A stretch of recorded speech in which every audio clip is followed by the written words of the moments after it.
Olá, que felicidade estar com você aí, sentado aí, assistindo o programa História da Gente. Corre lá, chama o teu colega, fala que está passando na TV aí, pede isso para assistir. Você que está no YouTube, compartilha aí, manda para os seus amigos, porque a história hoje é legal demais. Mas antes eu queria agradecer a Deus por essa rica oportunidade, a Rede Super por ser esse canal que tem levado histórias maravilhosas até a tua casa, e a Batista da Lagoinha por ser essa igreja maravilhosa que tem nos aproximado de pessoas tão interessantes. E hoje eu estou assim, sabe quando você está muito feliz e orgulhoso? Assim, eu estou demais.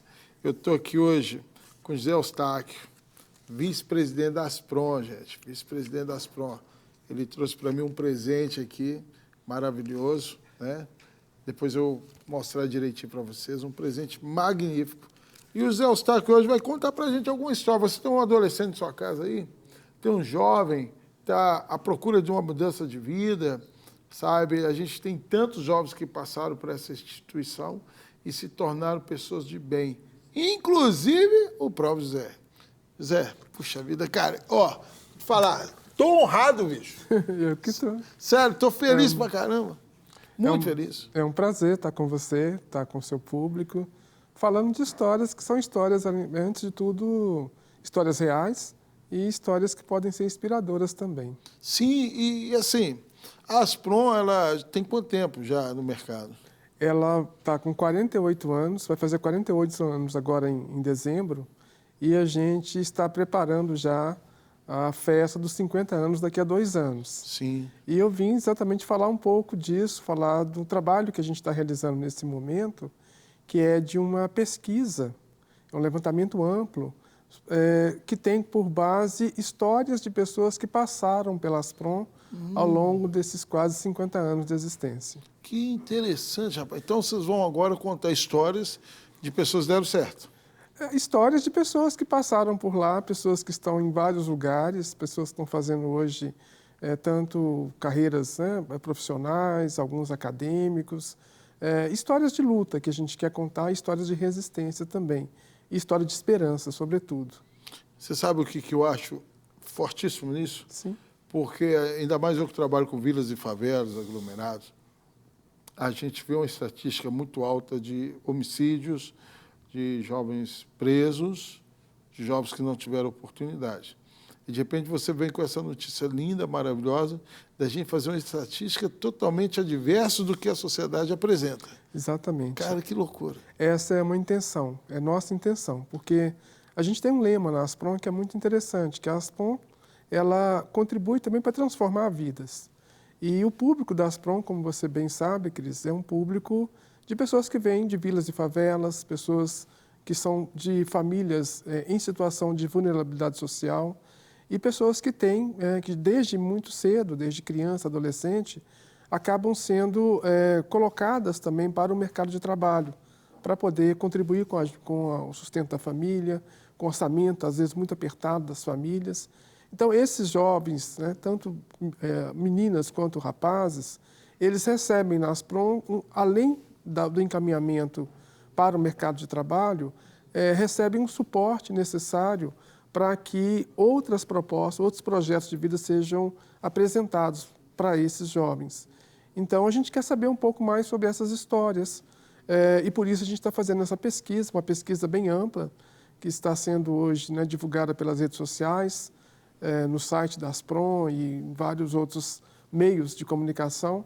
E nós estamos querendo recolher essas histórias para que a gente possa contar uma história de pessoas que, de alguma forma, enfrentaram dificuldades e que venceram e que foram adiante em relação aos seus projetos. Rapaz, 1990, eu trabalhava de office boy, usava Samsonite, era do momento, né? Sim, sim. E aí, rapaz, era uma honra quando a gente via os azulzinhos, né? Os meninos de blusa azul escrito Aspron.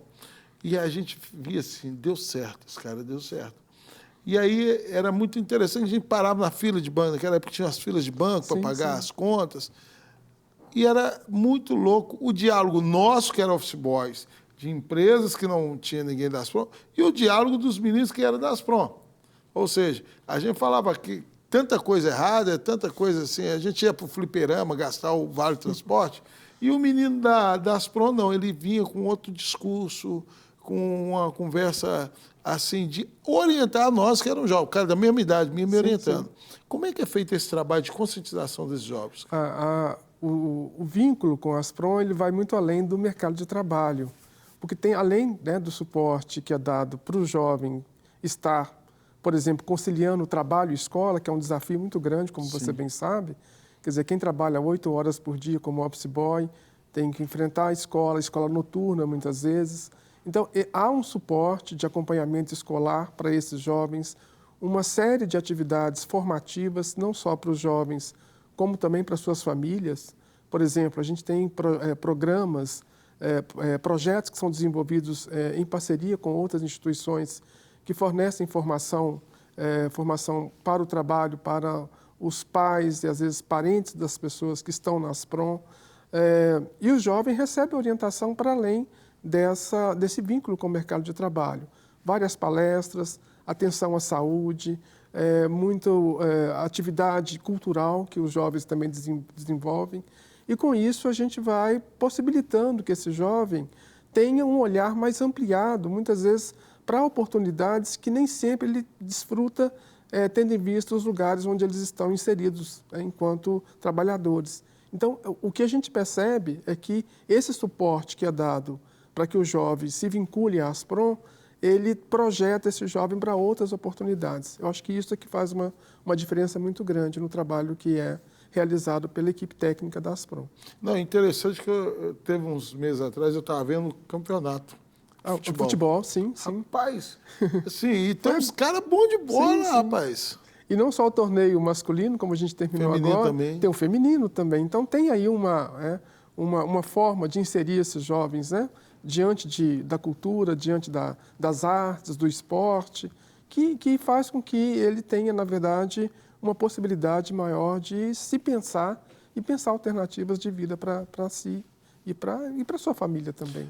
Agora, o que eu vejo também é que a Aspron se torna um espelho para as pessoas que estão fora do morro. Por quê? Porque as pessoas que estão fora do morro, imaginam os meninos de morro, sempre aqueles caras que são os coitadinhos, que são o marginal, que é o cara que não teve oportunidade. E a Aspron traz um espelho diferente, mostrando o que é um menino alegre, um menino inteligente, um camarada pronto para o futuro, cheio de vida. Inclusive, você tem um festival de música maravilhoso. Amanhã acontece o festival de música, exatamente para poder colocar para a sociedade esses talentos que estão, né, na periferia, que estão no morro e que se expressam a partir da arte, da cultura, da música, da poesia, do desenho. Então, o fato de estar na Aspron cria para esse jovem uma oportunidade muito grande para se expressar.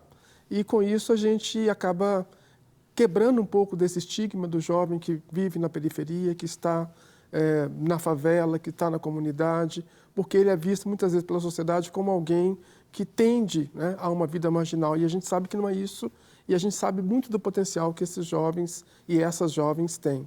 Então, por isso é que é importante ter esse suporte, por isso que é importante ter esse apoio institucional, para que essas expressões possam vir à tona, né?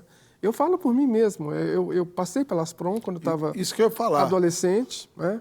E eu tenho contado um pouco dessa história, porque é uma história também que eu tenho pensado muito sobre ela. Aos 15 anos de idade, eu trabalhava como office boy também, na Secretaria de Educação do Estado, né? E hoje, né, depois de muito tempo, eu me formei, eu sou professor da Universidade do Estado, da UENG, sou formado com uma parte da minha formação feita no exterior, estudei na França, sou doutor em educação, né? Fiz graduação em filosofia, mestrado em educação, doutorado em educação, fui vice-reitor da Universidade do Estado e hoje estou na vice-presidência da Aspron.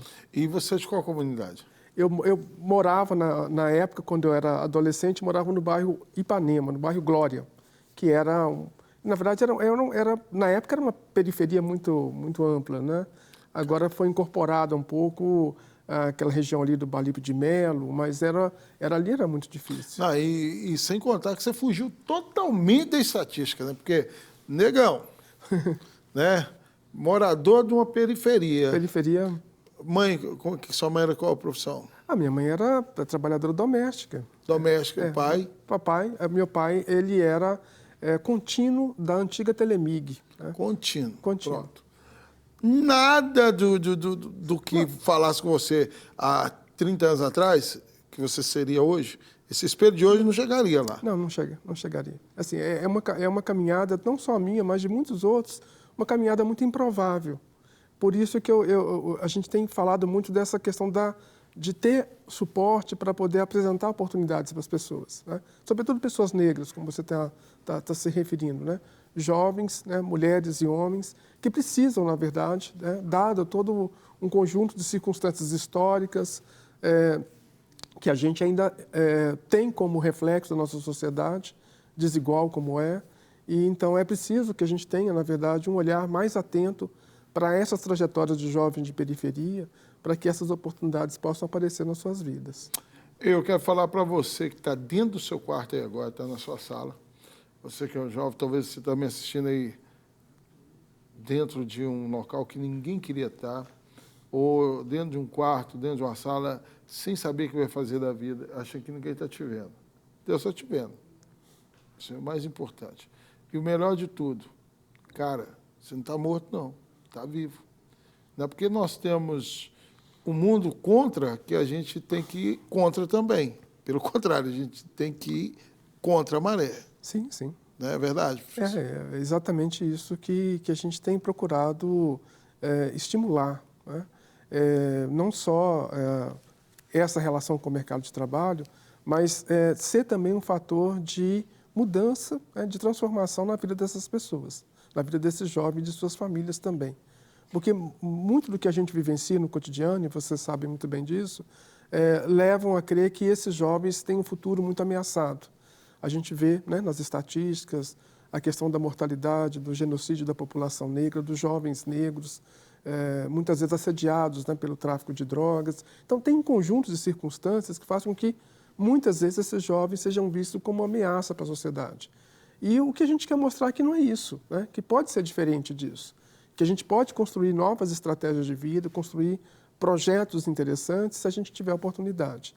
E essa pesquisa que nós estamos fazendo exatamente no sentido de captar um pouco o que a Asprom tem significado para a vida de muitos milhares de jovens que por lá passaram e que podem, né, dar o seu testemunho também acerca da sua vida, da sua trajetória, do seu futuro profissional. O que a gente espera é que esses jovens correspondam a esse chamado que a gente está fazendo para poder participar da pesquisa.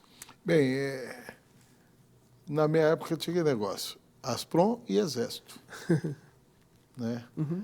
Então, você queria dar certo, vai para a Asprom, quer dar mais certo, a gente vai para o Exército. E aí, você hoje, lá, como vice-presidente, te passa alguma hora, assim, aquele filme, você com aquela caneta ali, recebendo as demandas da Asprom, te passa aquele filme daquele jovem de 15 anos de idade lá na Asprom? Sempre passa, sempre passa. Ainda mais no trabalho que eu faço hoje, né? Para você ter uma ideia, quando eu era office boy pela Asprom, quando eu era, né, adolescente trabalhador, eu trabalhava com muitas pessoas que eram professoras e professores aqui do Estado, porque era secretário de Educação. Depois que eu me tornei professor, eu me tornei colega de trabalho de alguns deles. Nossa! Colega de trabalho. Então, aquele que era, né, visto na hierarquia do trabalho como, né, aquele que atendia todo mundo, que o office boy faz isso, né? Vai no banco, desconta um cheque, compra um lanche.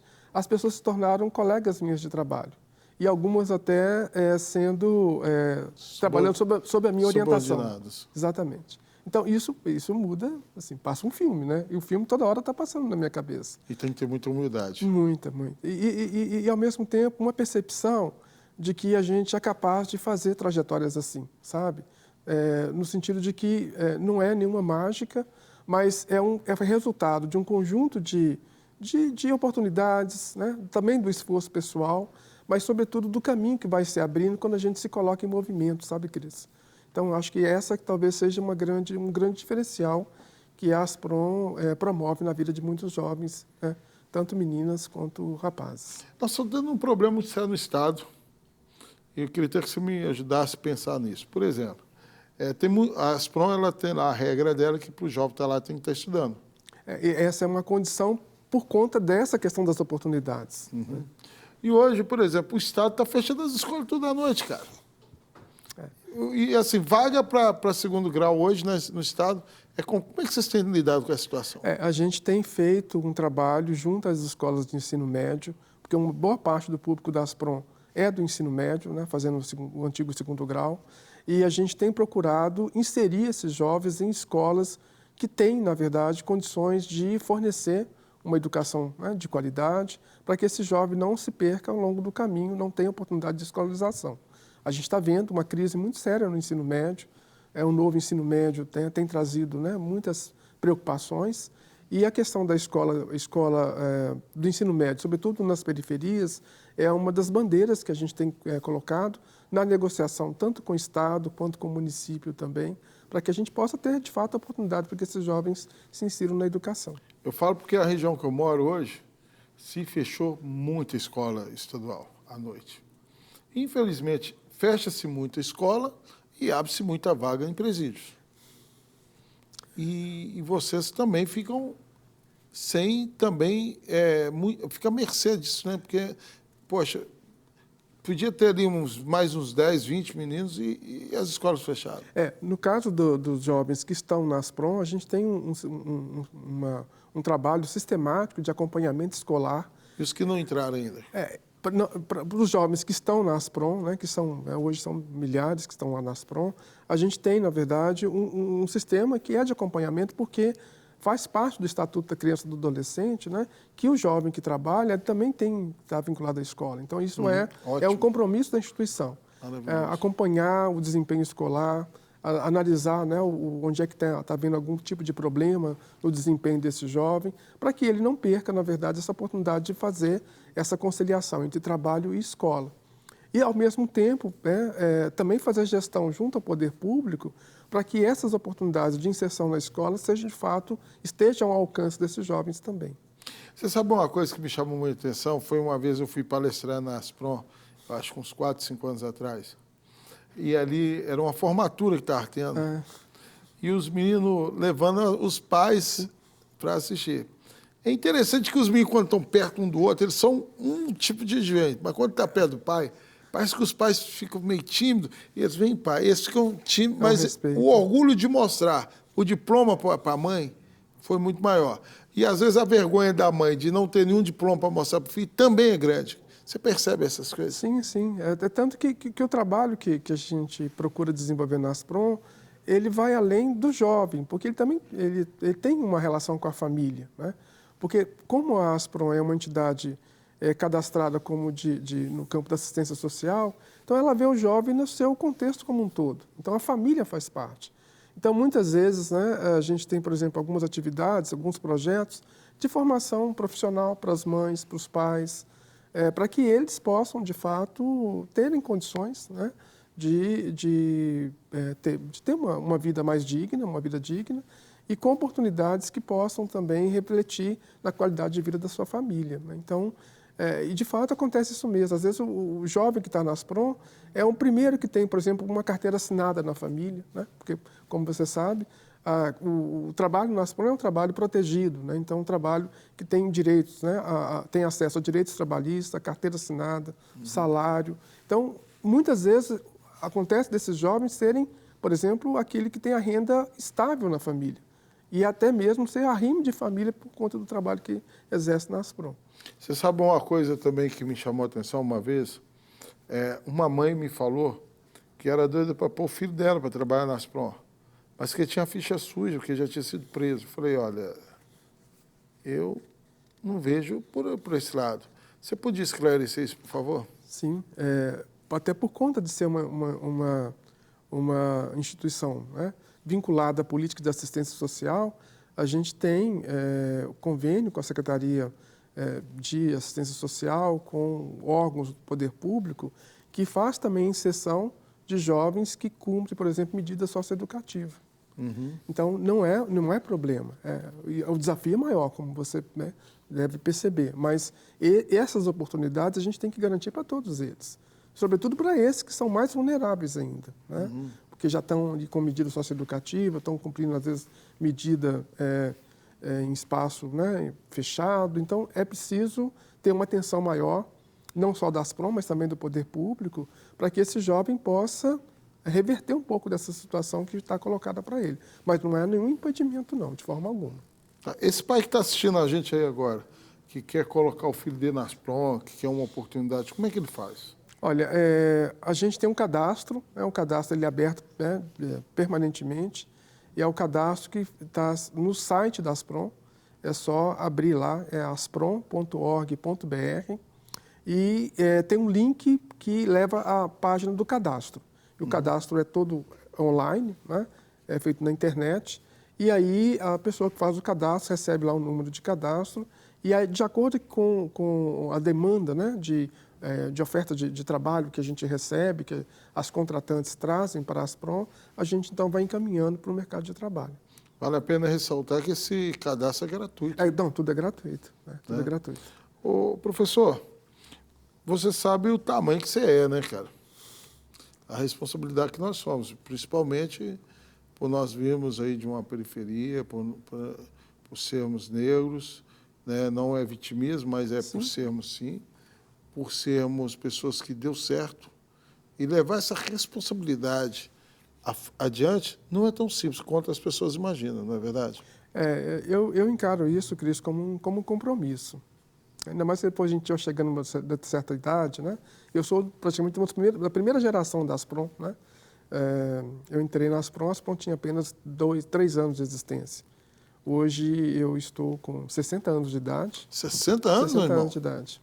Uhum. E passei pela Asprom durante, né, quase 4 anos e retorno, né, depois de feita uma caminhada de formação acadêmica e profissional, exatamente com esse compromisso de entender que a minha presença, o meu aprendizado ao longo da minha vida, a minha inserção profissional pode contribuir com a trajetória de outros jovens também.